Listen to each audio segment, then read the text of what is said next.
Ada laughed gently. She knew her father had once doubted her, but hearing his words now meant everything. Her mother chuckled and shook her head. Your father can be funny sometimes. But we're proud of you, Ada. You didn't give up. You've made us proud. Go inside and rest, my dear, her mother added. You must be tired. I'll bring you food soon. As Ada walked into the house, the wooden floor creaking under her feet, she looked around the small room where she had once knelt to pray for school fees. She smiled to herself. This was only the beginning. And Ada was just getting started. In the quiet luxury of Banana Island, where tall buildings stood like kings and the streets were lined with palm trees, lived a handsome man named Femi. He was the general manager of a powerful company that dealt with oil and gas. Femi had everything: wealth, charm, and respect. His mansion had gold taps, glass walls, and even a personal chef. Many beautiful women admired him. Some sent him gifts. Some visited his office pretending to ask for jobs. But Femi wasn't moved. He smiled politely and always said, I will choose my woman myself. She must be beautiful, yes, but also graceful, intelligent, and kind. One Friday evening, at a high-end restaurant in Victoria Island, Femi sat at his reserved table. He wore a black designer suit and a silver watch that glittered under the soft lights. As he sipped his drink, a woman walked in. She was stunning. She wore a long, red silk dress, heels that clicked confidently, and her smile, oh, her smile could melt ice. She introduced herself with poise, and soon they were laughing like old friends. Her voice was soft, her words polished. Femi was smitten. Within days, she became a part of his world. She visited him at his office, impressed his friends, and even spent weekends at his mansion. Femi told himself, this is it. She's the one. But one evening, his father, a successful businessman, pulled him aside. Femi, he said with a serious face, this woman, there's something off. I don't know what it is, but I don't trust her. Be careful, son. Femi waved it off. Dad, you worry too much. She's perfect. But she wasn't. Because the lady was hiding a dark secret, one that could destroy everything she touched. One sunny afternoon, Femi invited her to a classy restaurant in town. The kind where waiters wore bow ties and the food came in fancy plates. Ada, a young cleaner at the restaurant, was working that day. Dressed in a plain apron, she quietly moved from table to table, wiping and clearing. While eating, the lady turned to Ada and snapped, clean our table again. It must sparkle. Ada nodded respectfully and cleaned again, even though the table was already clean. Femi looked at the lady, confused. Why are you talking to her like that? She's just doing her job, the lady replied, sipping her wine with a proud smirk. Later that night, the lady visited Femi at his mansion. They had wine, soft music, and talked for hours. As the night wore on, Femi smiled and said, Baby, I want you to spend the night. She agreed. While Femi stepped into the bathroom, the lady stood alone in the bedroom. That's when she saw it. A shiny, beautiful diamond necklace sat on the glass shelf. It sparkled like a star. She looked around quickly. No one was watching. With steady hands, she picked it up and whispered, This could change my life. She dropped it inside her handbag and zipped it closed, calmly, like nothing happened. The next morning, Femi woke up early to get ready for work. As he reached for his necklace, his face froze. It was gone. He checked everywhere, on the shelf, under the bed, even inside the laundry basket. Nothing. His heart pounded. He called the lady. She picked and said sweetly, Oh, I had an emergency this morning. I'll call you later. Femi hung up slowly. Something didn't feel right. Femi called his house manager. Check the CCTV from last night. Together, they watched the video, and there it was. Clear as day. The woman he loved, stealing his necklace. Femi's heart dropped. Without wasting time, he called the police. They drove to her apartment and knocked on the door. She opened it, surprised to see Femi, and shocked to see the police. "We have proof," Femi said coldly. "You stole from me." When she saw the footage, she gasped and burst into tears.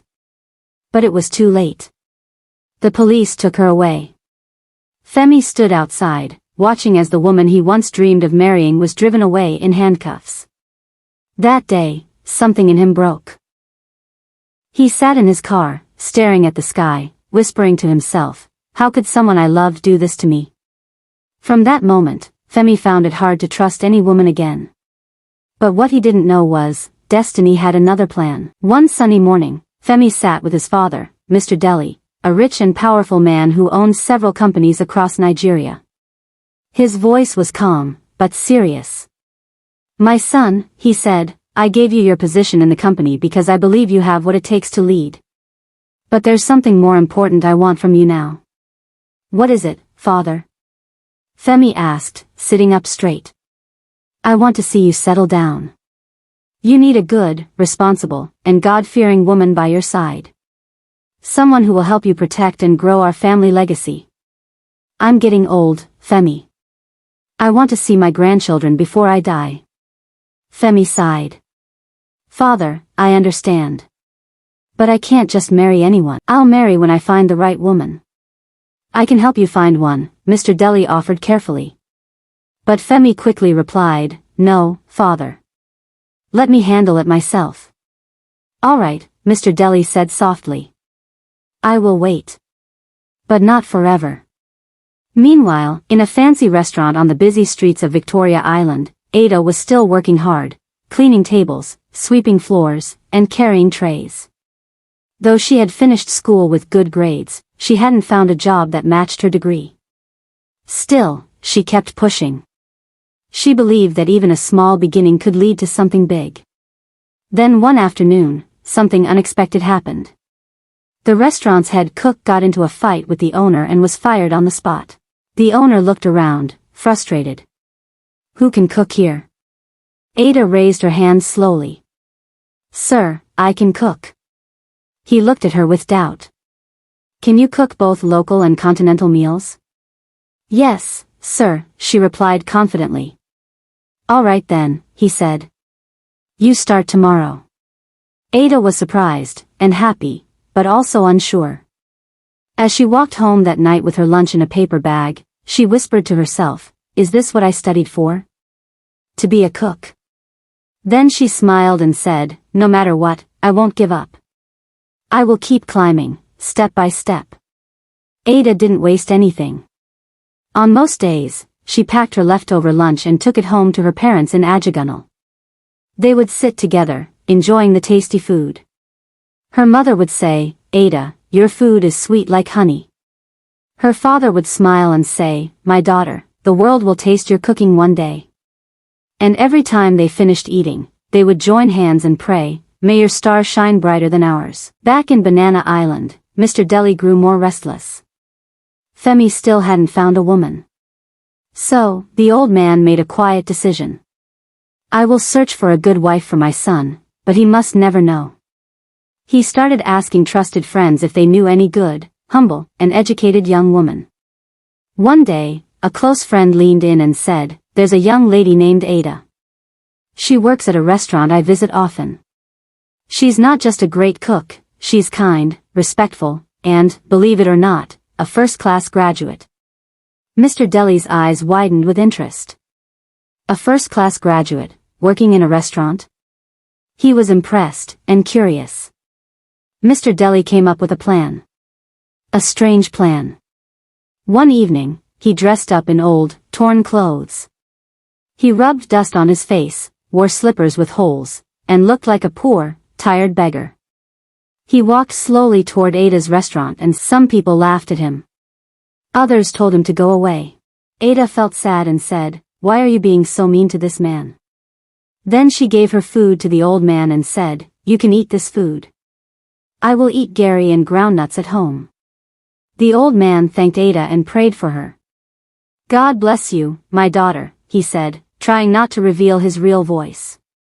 Ada smiled, waved goodbye, and walked away. The next morning, Mr. Deli called Femi. "I want to hire a new manager for one of my companies," he said. Femi replied, "Okay, I'll take care of it." But Mr. Deli shook his head. "No. This one is my project. Let me handle it personally."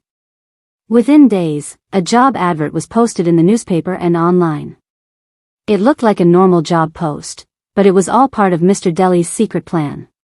One afternoon, a familiar customer, who is a friend to Mr. Deli, visited the restaurant where Ada worked. "My daughter," he said before taking his meal, "I saw a job opening that might suit you. It's for a manager role in a big company." Ada's eyes lit up. "Really, a manager role?" "Yes," the man replied. "You're smart, you're hardworking, and you deserve better. Apply." Ada didn't know it, but the job she was applying for was in a company owned by the same old man she had fed just a few nights ago, the man who had seen her heart before even seeing her credentials. She went home, brushed up her CV, and submitted her application with hope in her heart.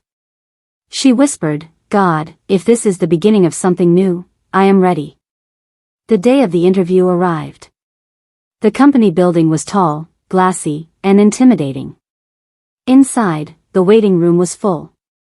Men and women dressed in fine suits sat nervously, holding their CVs tightly. Ada sat quietly in a corner.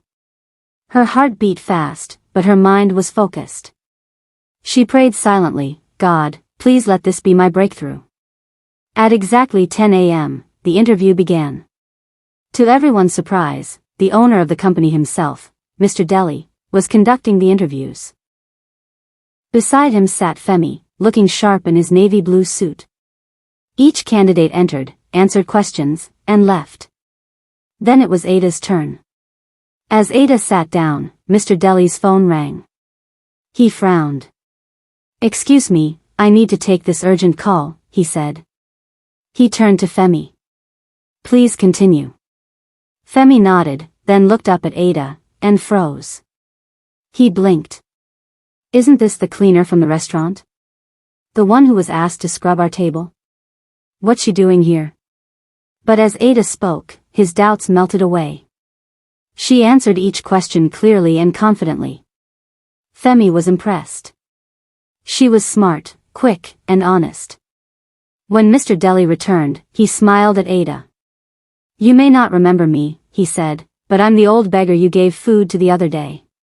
Ada's eyes widened in shock. Her mouth opened slightly. "You were the beggar?" He nodded. "You fed me when you had nothing to gain. That day, I knew you were different." He turned to Femi.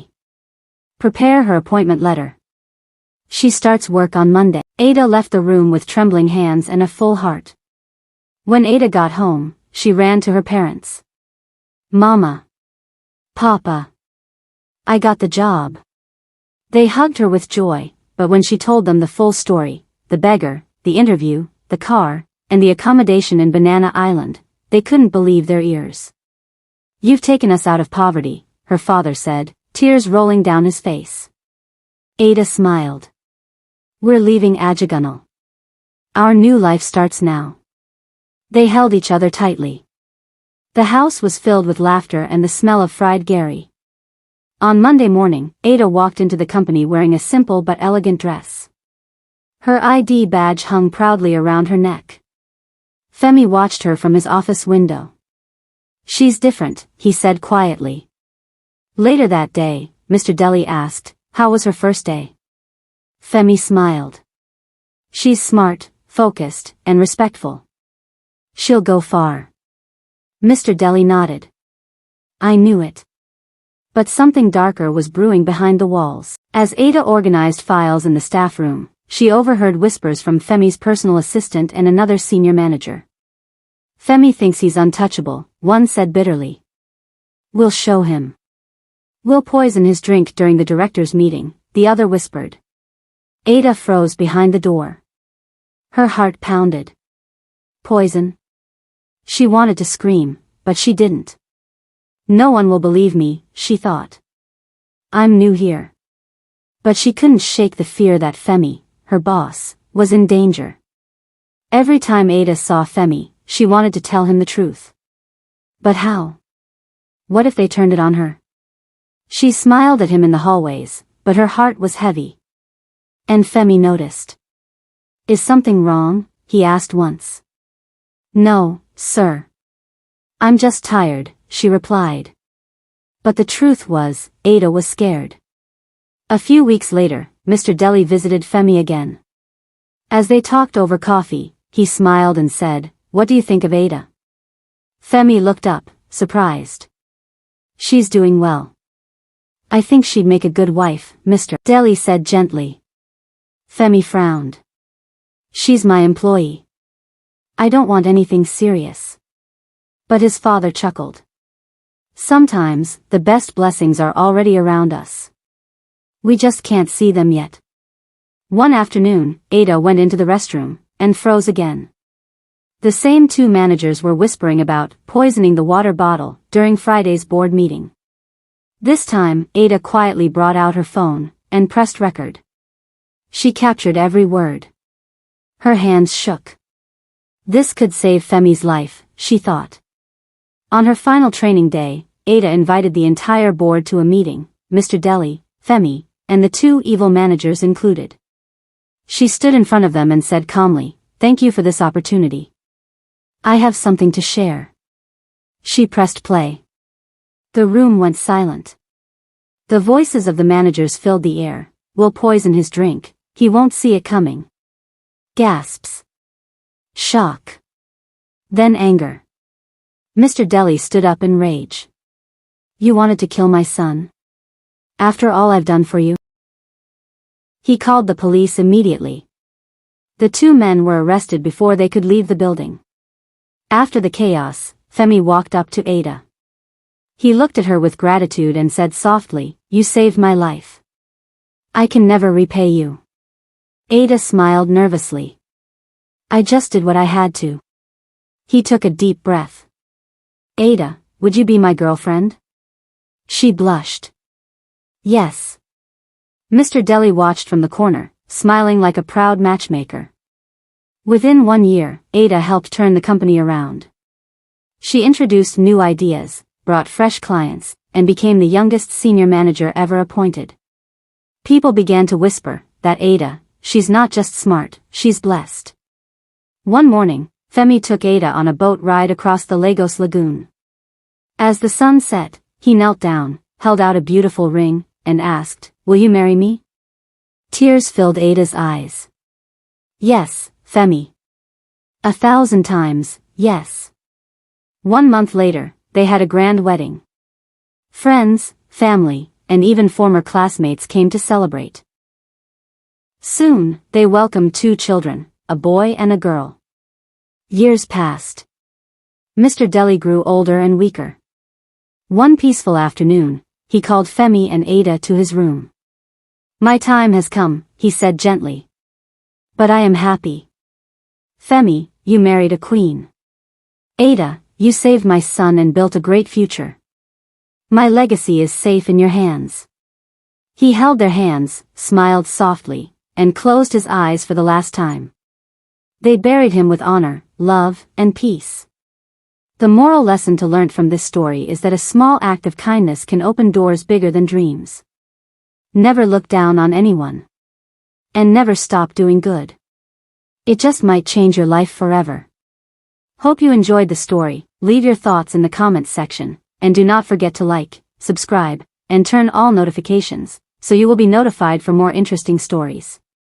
Stay blessed and see you in my next video.